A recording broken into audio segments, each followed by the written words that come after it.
Olá, amigos, que todos tenham uma bela sexta-feira. Vamos recapitular a lição que nós vimos durante esta semana. E hoje, 24 de junho, ele é um estudo adicional da lição de número 13, que tem como título Israel no Egito, onde nós finalizamos o trimestre de abril, maio e junho do livro de Gênesis. E o estudo durante essa semana que nós vimos está nos capítulos 46, 47, 48, 49 e 50 do livro de Gênesis. E aqui, finalizando o livro, nós vemos que Jacó, ele foi ao encontro do seu filho José, que até então era governante do Egito, e que por muito tempo ele havia perdido esse seu filho. E o faraó mandou várias carretas e uma cavalaria para ajudar nessa mudança que ele faria de Canaã, da terra prometida, para o Egito, e lá ele iria se fixar numa nova residência ao lado do seu filho amado. E o seu coração, apesar assim de ele estar assim ansioso, pela expectativa de reencontrar seu filho, ele estava um pouco assim temeroso pelo fato dele deixar a terra que ele ficou por muito tempo, que foi prometida por Deus para ele. E depois de ele ter tantas peregrinações no passado também, e perplexo assim pelos últimos assim, acontecimentos, Deus tranquilizou ele através de uma visão que ele teve à noite, que ele conversou com Jacó, que está lá em Gênesis, o capítulo 46, versículo 2.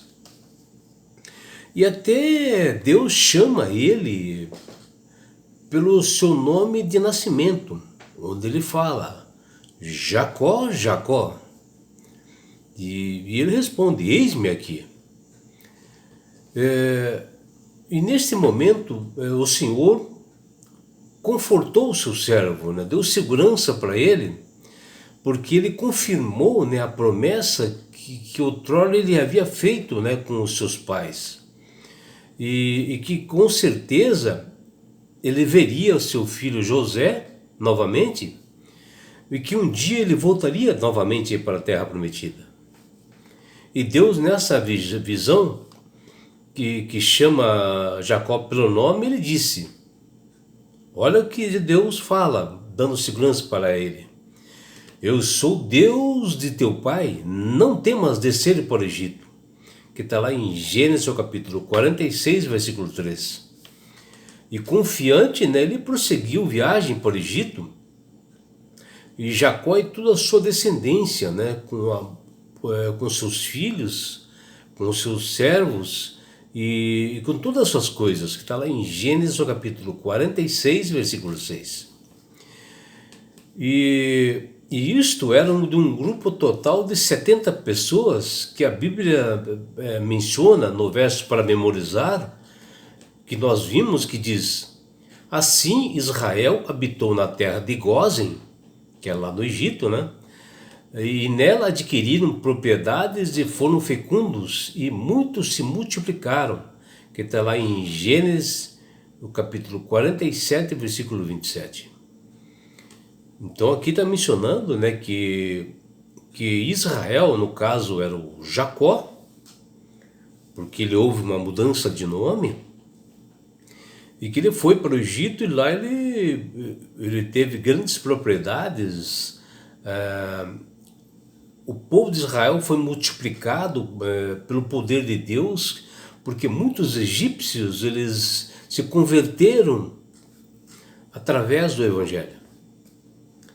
Mas cada genealogia contida na Bíblia, nós encontramos o desejo de Deus de se relacionar-se pessoalmente com cada indivíduo, né?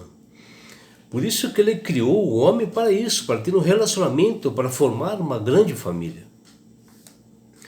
E o encontro de José com o seu pai deveria ser assim, vivido assim entre nós todos os dias, né? Porque foi um encontro lindo, né, entre José e seu pai.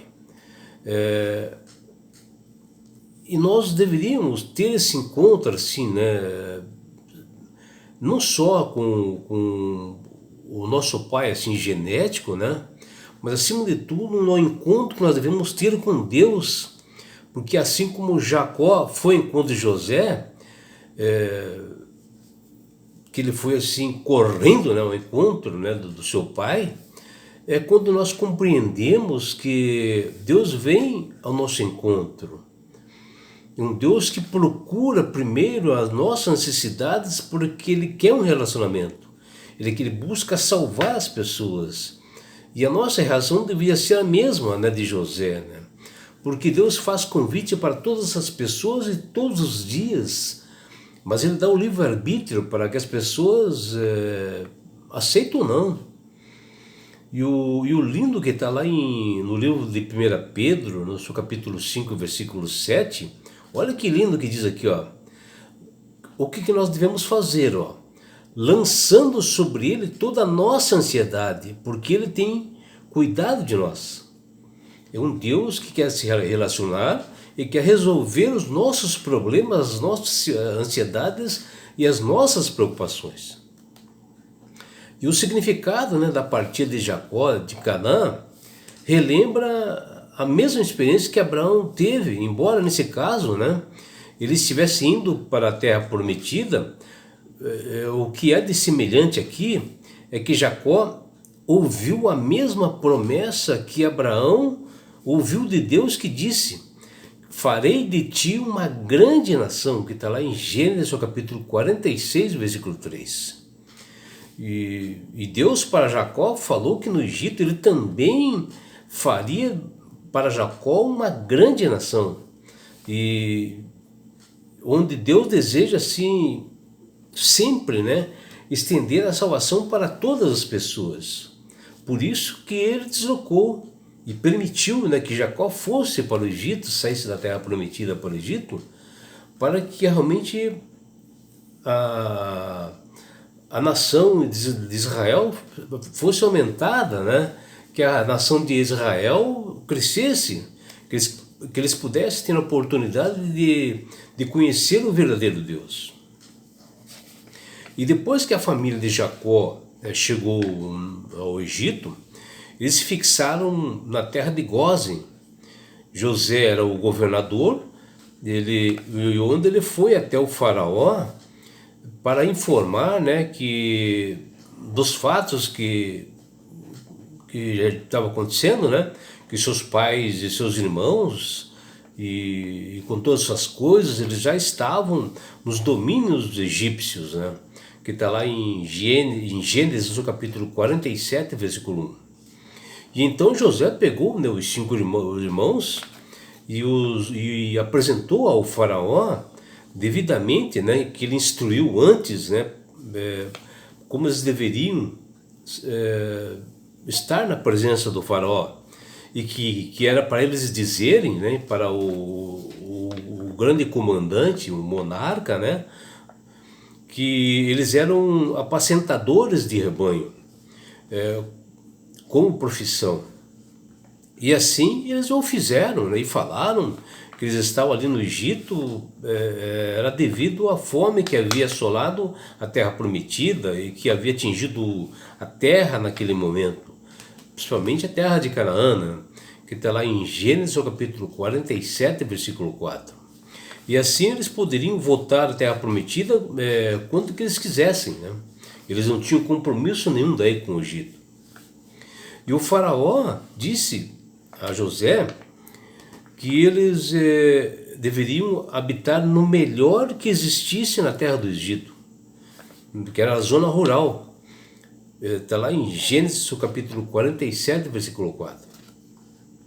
E assim, a estratégia, né, de José, com sabedoria, temos a certeza que veio de Deus, porque assim a sua família ficava perto dele e eles estariam-se longe, né, dos costumes, tradição e idolatria dos egípcios, né, que era muito comum lá, né?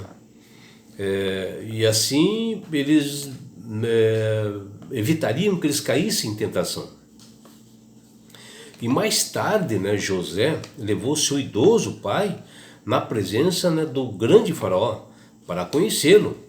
Embora ele fosse assim estrangeiro, né, Jacó, numa terra estranha que ele não conhecia, aqui as Sagradas Escrituras diz que Jacó abençoou o faraó. Está lá em Gênesis, no seu capítulo 47, versículo 7. Embora ele tivesse assim em condições físicas assim inferior, mas nesse momento ele coloca assim como um sacerdote supremo e ele abençoa o faraó, onde Jacó assim se mostra superior ao próprio faraó, porque o curioso, a função de sacerdote no Egito, ela era exclusiva do faraó. Somente o faraó poderia ser sacerdote. E aqui Jacó dá uma de sacerdote e ele pega e abençoa o faraó, uma autoridade bem superior a ele. E que neste momento a autoridade se tornou inferior a ele.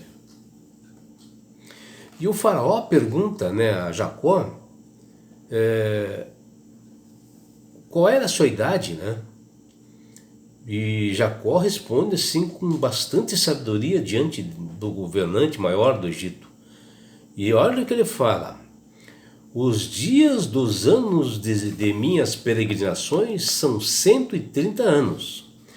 Poucos e maus foram os dias de minha vida, e não chegaram aos dias dos anos da vida de meus pais, nos dias das suas peregrinações, que está lá em Gênesis, seu capítulo 47, versículo 9. Aqui, Jacó fornece, né, a sua idade ao faraó, como a idade dele fosse as peregrinações que ele fez na vida, onde aqui Jacó estava afirmando que aqui neste mundo nós somos peregrinos, nós estamos aqui de passagem e que o nosso lugar é em Canaã celestial, lá nas mansões celestiais, que foi o lugar onde Jesus foi preparar para mim e para você, para cada um de nós. E é Ele, Jesus, que nos deu a oportunidade, nos deu esse plano de salvação, para nós estarmos nas mansões celestiais. E quando Jacó soube que seu filho preferido, José, estava vivo, né, com quase 40 anos, após ele desaparecer aos 17 anos, vendido, né, pelos seus filhos para os ismaelitas, e que lá no Egito ele estava ocupando-se uma posição de grande destaque, de honra, ele foi ao encontro para morar perto daquele filho que ele tanto amava e era preferido. E quando chegou lá, ele conheceu seus netos, né, os filhos de José, chamado Manassés e Efraim. E ele os abraçou e os beijou com alegria e até os adotou como seus filhos. Está lá em Gênesis, no seu capítulo 48, versículo 5. Veja, né? Ele abençoou somente os filhos de José. Porém, os outros netos que ele tinha com os outros filhos, ele não fez da mesma forma. E isto para demonstrar, né, a fidelidade de Deus a eles no passado e a sua promessa para eles no futuro. Com isto, José acabou recebendo uma porção dobrada, né, da herança através dos seus filhos, né? O que vemos aqui é que Jacó abençoou o filho mais novo de José, porque quando um pai ia dar a primogenitura, ele abençoava com a mão direita. E Jacó colocou a mão direita no seu filho, no filho de José caçula, no Efraim, que recebeu as bênçãos da primogenitura no lugar do filho mais velho, Manassés. Onde até José achou sim que seu pai havia enganado, mas Jacó informou e falou perfeitamente no que ele estava fazendo. E ali proferiu uma bênção profética, né, sobre os filhos de José. E isto aconteceu mais tarde, anos posteriores, literalmente com as duas tribos, né, de Efraim e Manassés, onde Efraim ocupou um lugar assim, de destaque na família da aliança, como uma líder tribal, né, que está lá em Gênesis, no capítulo 48:15, tornando-se muito maior e mais importante do que a de Manassés. E Jacó, já bastante debilitado, idoso e próximo assim da morte, abençoou seus filhos e disse que iria fazer saber o que haveria de acontecer com ele nos dias vindouros, que está lá em Gênesis, capítulo 49, versículo 1, onde Jacó já sabia que iria morrer, ele chama seus filhos e faz revelações proféticas para cada filho do que iria acontecer no futuro, e chama-os para que todos se aproximassem dele.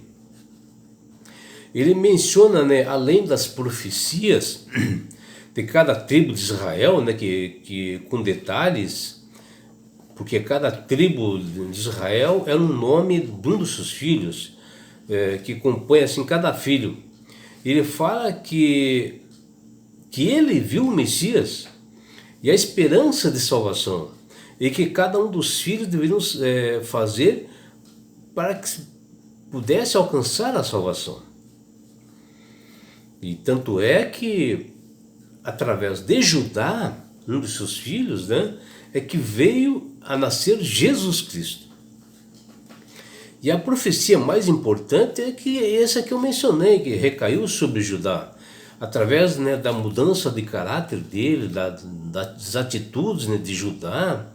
E isso ficou muito evidente, né, quando, sem saber que José era governador do Egito, e que ele até, José, falava com seus irmãos através da ajuda de um intérprete, né? Que ele falava na língua dos egípcios, mas ele fazia que não entendia a língua deles, mas ele falava só na língua egípcia para confundir um pouco os irmãos. E Judá, naquele momento, ele conversando com os irmãos, né, ele contou de como eles venderam o seu irmão José aos ismaelitas. Ele mencionou que eles enganaram seu pai e agora se colocou assim como escravo no lugar do seu irmão caçula Benjamim, onde foi encontrada um copo, né, de prata que era dele, governante egípcio, dentro de um saco de cereal. E seu irmão Benjamim, ele devia ser preso, né, ou morto. E ele se colocou no lugar do Benjamim como responsável por isso. E Jacó proferiu, quando ele conversou com seus filhos, e ele profetizou que o Messias, Jesus, viria da tribo de Judá. E ainda falou que todo o joelho dobraria para isto. E por isso é que Jesus é chamado de leão da tribo de Judá. Os grandes temas assim da esperança que nós vimos e encontramos nesta lição, nesse capítulo 50, que está no final do livro de Gênesis, elas são três e são assim tremendamente importantes para nós conhecê-las e saber, né? E porque aqui fala da morte, né, de Jacó, que causou assim uma grande comoção em todo o Egito, onde ele se tornou-se um homem amado naquele país pelo respeito, né, e pela bondade e amor que ele transbordava nas pessoas.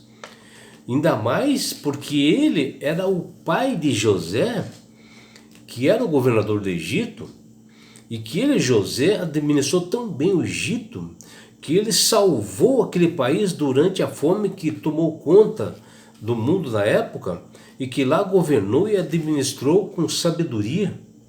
E os egípcios, né, choraram muito a sua dor, a morte do seu pai, onde até eles prantearam por 70 dias. Vejam, um país estranho e agora está chorando a morte de um hebreu. E isso por 70 dias, está lá em Gênesis, capítulo 50, versículo 3. E ele, José, recebe a autorização pelo grande faraó para eles sepultarem o seu pai Jacó em Canaã, como era o desejo dele, na terra prometida, e como as profecias já tinham falado. E a conclusão desse livro, do capítulo 50, apresenta 3 assuntos assim importantes para nós. O primeiro é o retorno, né, do povo de Israel saindo do Egito e voltando para a terra prometida. Posterior aconteceu isso, onde, conforme determinações de Deus, o evangelho foi pregado para todo o Egito, né? E o povo de Israel se multiplicou em grandes quantidades, né? Tornou-se uma grande nação, e onde muitos egípcios foram convertidos e vieram para Canaã. O segundo ponto que nós vimos na lição é que Deus transformaria o mal em bem, unindo de volta, né, os filhos de Jacó, que viram, né, que José, depois de um longo tempo, o perdoou a todos os irmãos, que está lá em Gênesis, capítulo 50, versículo 20. Ele até mudou o curso assim dos eventos, né? Deus assim mudou em direção à salvação, né, naqueles filhos de Jacó, que está lá em Gênesis, capítulo 50, versículo 19 a 21. E tudo assim prevaleceu conforme a providência divina, como Deus havia estipulado que iria acontecer. E o terceiro ponto foi a apresentação da esperança de Deus, onde ele salvaria a humanidade caída, né? Onde da tribo de Judá saiu o Salvador Jesus para salvar não só aquele povo de Israel, mas salvar a Israel espiritual que somos nós hoje. Porque Jesus morreu por mim e por você, para que nós pudéssemos ter a condição de nós entrarmos na Canaã celestial. E sabe por que Jesus faz isso e faz o convite direto a você? Porque Jesus te ama. Abraços do seu amigo João Carlos Amorim.